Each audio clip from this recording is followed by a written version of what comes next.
There was a wreckage of a destroyer floating in the sea. It didn't look like it was caused by human weapons, more like it was severely damaged by some giant creature. Just as everyone was puzzled, countless deep-sea fish corpses suddenly emerged on the surface. Everything was just like the scene on Odo Island years ago. Fukuda immediately realized that Godzilla was approaching. He quickly sounded the alarm to notify everyone and urged them to escape quickly. However, the captain, who had never witnessed the power of Godzilla, was undeterred and full of fighting spirit. He arrogantly wanted to take on this big guy single-handedly and show him who's boss. But before he could finish speaking, there was a sudden loud noise on the sea that startled everyone. Godzilla made a grand entrance in the blink of an eye. A nearby fishing boat was torn to shreds by Godzilla on the spot. This terrifying scene made Fukuda involuntarily think of Godzilla on Odo Island, who had now grown more than 5 times in size. Seeing the towering waves in front of them, the captain, who had just been full of bravado, immediately lost his nerve and quickly started the engine to retreat. As Godzilla turned his gaze towards them again, the 4 people on the boat immediately worked together, desperately speeding forward. But on the sea, Godzilla was an invincible presence, his huge dorsal fin carrying a mighty force sweeping towards the small boat. Their boat simply couldn't outrun Godzilla. In order to escape Godzilla,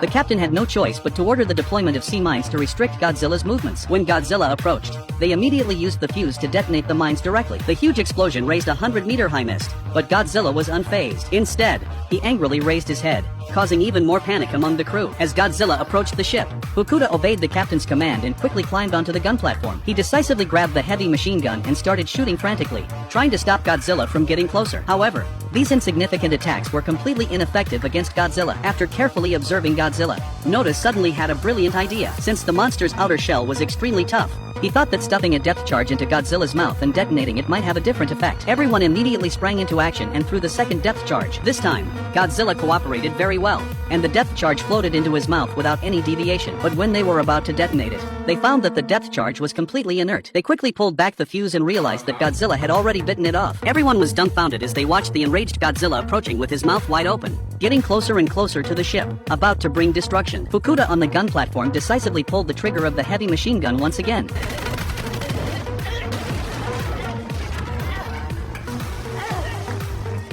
After the explosion, Godzilla was blasted onto the water's surface and lay still. They thought they had eliminated Godzilla like this, but it was far from over. Godzilla's face was injured by a water mine explosion, but it miraculously healed in a matter of seconds. It turns out that this creature possesses terrifying regenerative abilities. His recent actions have enraged Godzilla, who is now standing up straight, ready to bring an end to everything. Just as he was about to unleash a dragon roar, several shells suddenly hit him. It turned out that the heavy cruiser Kiso arrived just in time, not giving Godzilla a chance to react. They launched a series of fierce bombardments, sending Godzilla tumbling but leaving him unscathed. Instead, he increased his hatred and hid underwater to avoid the shelling. With a sudden burst of speed, he headed straight for the Kiso. Amidst the terrified gazes of everyone present, he leaped out of the water and slapped the warship with a palm. Facing such indescribable terror, the soldiers, though tiny and insignificant, never lost their fighting spirit. Under Godzilla's violent demolition, the Kiso was on the brink of collapse. The turrets quickly returned fire, launching several shells. At such close range, Godzilla was again sent crashing back into the sea. The crew, who had just faced certain death,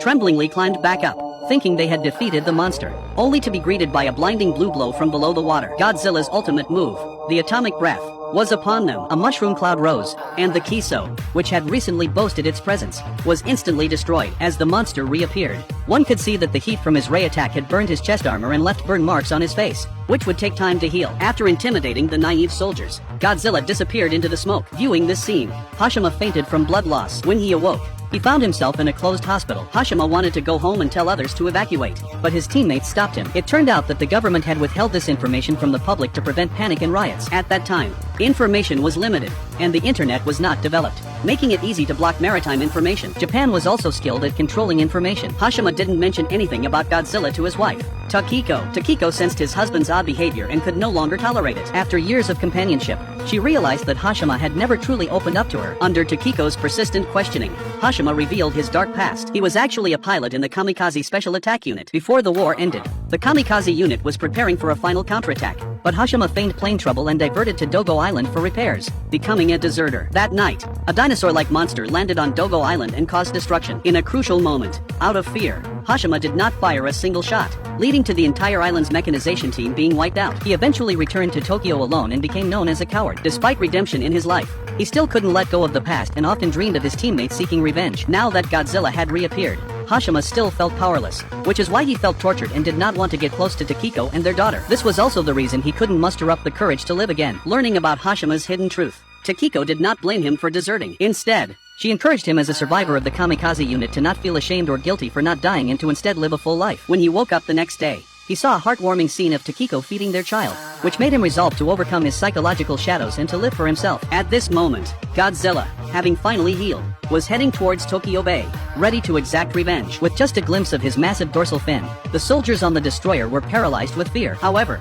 after the previous battle, the Defense Department had deployed a minefield at sea to trap Godzilla. Once his traces were detected, they would immediately detonate it. But Godzilla was no ordinary monster. The blockade was simply a piece of cake for him. Casually, he broke through the military's minefield and was just a step away. Godzilla has arrived at the city center, causing panic and sending people running in all directions. Oko is on her way to work in Ginza when suddenly a large bus appears out of nowhere, blocking the path of the train. The train comes to an abrupt stop. Anko looks out the window, finally laying eyes on the monster that has been spoken of. The nuclear testing conducted by the island nation in the Pacific has caused the once 15-meter-tall adolescent Godzilla to undergo an ultra-evolution into a colossal being hundreds of meters tall. The fleeing people are no bigger than Godzilla's toes. Being touched by the monster could mean instant death. As Godzilla takes each step, the ground is torn asunder and razed. The city's rail transportation, once a symbol of order, is now reduced to a slender heap as Godzilla picks up the train cars like so many links of sausages. Poorly circumstanced, KO is trapped inside the train, but the kindly Godzilla helpfully picks up the cars, tossing all the passengers to safety on the ground. KO, inside the train, luckily grabs hold of a handrail and manages to support herself for a while, but as her strength wanes, she is fortunately dropped into a pond below, saving her life. The entire devastating scene of Godzilla's rampage through Tokyo's Ginza district is being broadcast live by journalists. With a shake of his tail, Godzilla reduces entire buildings to rubble. A group of journalists stand on the roof of a building, reporting until the very end. As Godzilla approaches, step by step, he leaves a trail of destruction. The evolved Godzilla no longer hunches over and his hind legs are stronger and more robust, able to support his massive weight. In the midst of the fleeing crowd, KO again catches a glimpse of Godzilla and is too shocked to move, only to be knocked down by someone running past her. As Godzilla gets closer and closer, her fate seems sealed. Just in time, Shima arrives and pulls her to her feet, and they run for their lives. Godzilla, with a dismissive swish of his tail, reduces a whole block to dust. As Godzilla revels in his destruction, several salvos of strike him. It's the remnants of the military finally taking action. Unlike previous encounters, there are no bombers or missiles in sight, just tanks, rusty from lack of use. Godzilla, the fleeing crowd looks up, waiting for the smoke to clear, only to find that Godzilla has not been hurt at all. Instead, he seems intent on teaching these foolish humans a lesson in the wrath of a divine being.